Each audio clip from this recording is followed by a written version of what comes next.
Hey kiddies, it's Triple Future Tuesday, and this week we're looking at some body horror and DOS.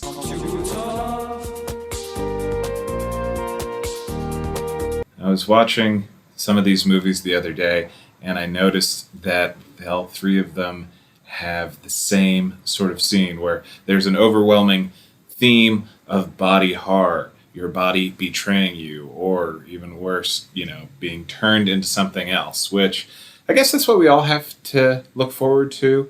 At the end of everything, your body will be turned into a dead one from a living one. So, the inevitability of the body horror.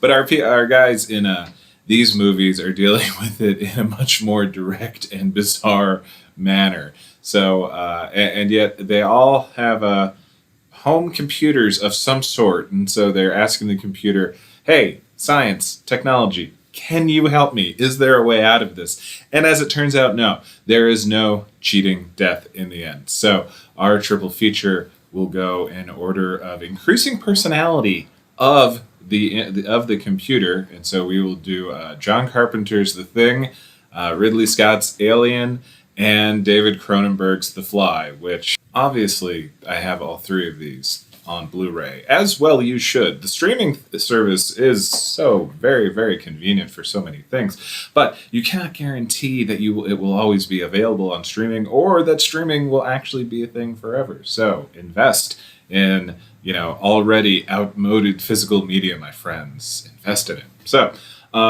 The Thing, John Carpenter's remake of the old Howard Hawks film, based on the short story Who Goes There? Outpost 31, I believe, in Antarctica, filled with a motley crew of guys that really just can't make it in the rest of the world. It's why else would you end up there? They don't appear to be doing anything. They even make reference to the fact that winter has just started, so they may even be operating on a skeleton crew. So they get beset upon by Norwegians who try to destroy the Thing and end up getting destroyed themselves, and the Thing manages to work its way throughout the outpost. And once they get a clue as to what's going on, it's up to doctor/scientist Blair, played by Wilford Brimley, to examine the Thing and figure out what to do. And when he quickly realizes that the Thing is highly virulent and really aggressive in turning whatever it attaches to into itself, he runs a program. And what's fun about all three of these is I don't think any one of them is actually a real DOS prompt at any point. Not just that, it's not a computer, but most of them are just animated sequences built by another special effects company. Although the Thing might actually have the only one that was built in a computer as opposed to just an animated sequence. So you see Blair run the, what I have to believe is like an old Amiga, running a scenario of how quickly the Thing assimilates and asks the pertinent question, how soon will, if this gets out, how soon will this take over the world? And as it turns out, it's something like 270,000 hours, which I believe is under 5 years or so. I think I ran the numbers at one point because I was bored. You guys haven't been bored lately, have you? This one, the computer has no personality. It is there to provide information, which is not to say it's the only computer in the film. Earlier, Mac is playing a chessmaster computer voiced by the one, the only, Adrienne Barbeau.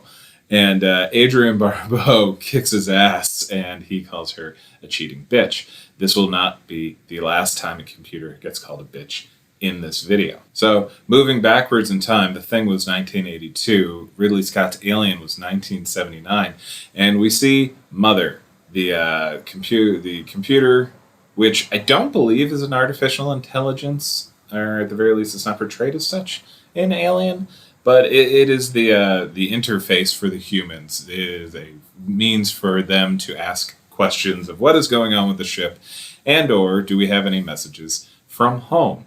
So in Alien, of course, the body horror comes from finding all of these horrific pods on LV-426 that jump into your mouth and lay an egg, and then the egg hatches through your chest. and turns into a giant carbon silicate-based. Yeah, I think it's a silicate-based organism that just wants to destroy and eat everything. The xenomorph. Anyway, we see Dallas and Ripley interacting with Mother through a keyboard, which just seems quaint at this point. Because like nowadays, not only is everything like in movies, it's all voice activated, but half the time you have holograms talking to you and stuff just throughout it. But love the old. This one looks the most like an actual DOS prompt because it's the whole black background with green lettering.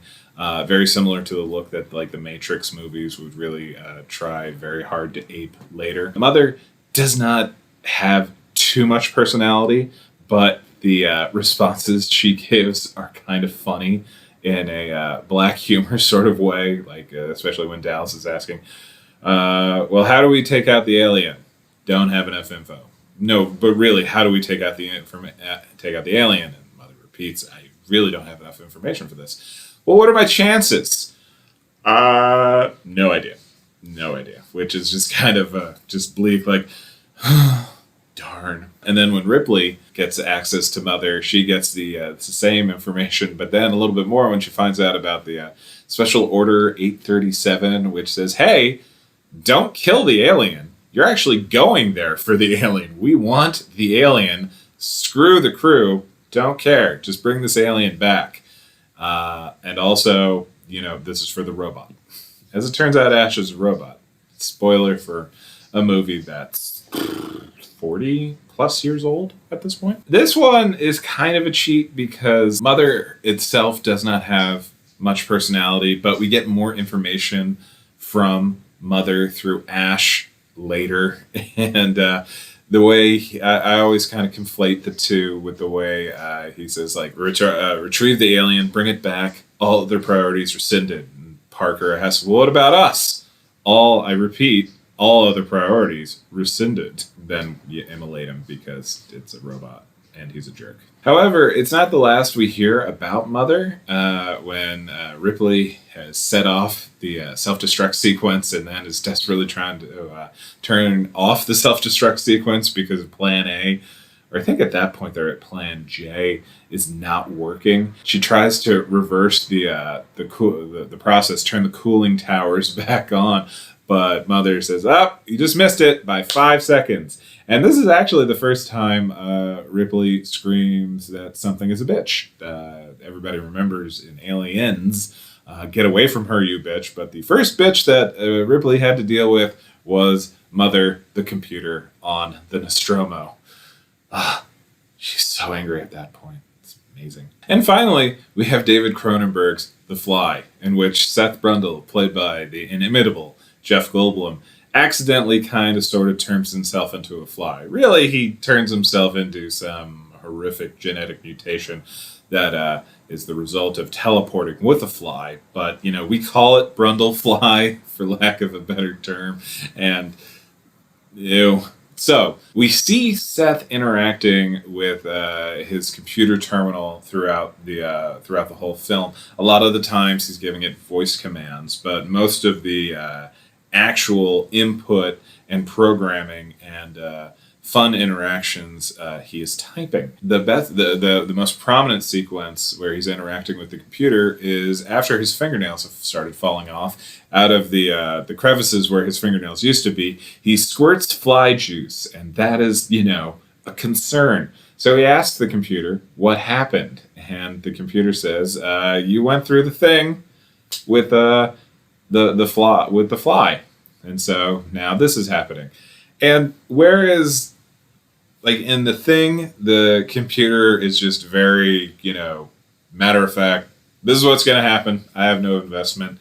And in Alien, because the computer, is the interface with the corporation, Wayland Yutani, you sort of get like kind of a borderline malicious, but just, lack of empathy or caring towards the people. I like to think of Seth's computer as a bit more of an excited puppy by comparison, because as Seth later tells Veronica, played by Gina Davis, when he was telling the computer how to understand the flesh. And so that he could teleport living matter, he told the computer to be creative. So we go back to the scene where he's asking the computer, well, what the hell just happened? And the computer says, you went through the telepod and subject 2. And Seth says, okay, let's say subject 2 is the fly. What happened to the fly? And the computer comes back, fusion. And Seth types, do you mean assimilation? Do you mean Brundle assimilated fly? Like, no, fusion on the molecular genetic level. I figured it out. You told me to be creative. I put it together. This is what you wanted, right? It was not. But I love that there are these seminal sci-fi horror works in like this 10-year span. 79 for Alien, 82 for The Thing, 86 for The Fly, where we're hoping we go to the computer and we're asking basically, hey, can you please get me out of this horrible fate that has befallen me? And the computer gives them each the same exact answer. Nope. Bye. And yeah, it would just be a lot. It's a lot of stuff. It's a lot of goo to watch in one sitting. So I highly recommend you doing that and taking a Saturday. I will talk to you guys at some point in the future, with the voice. Although you could email me if you want, if you prefer, the DOS prompts and everything. Bye.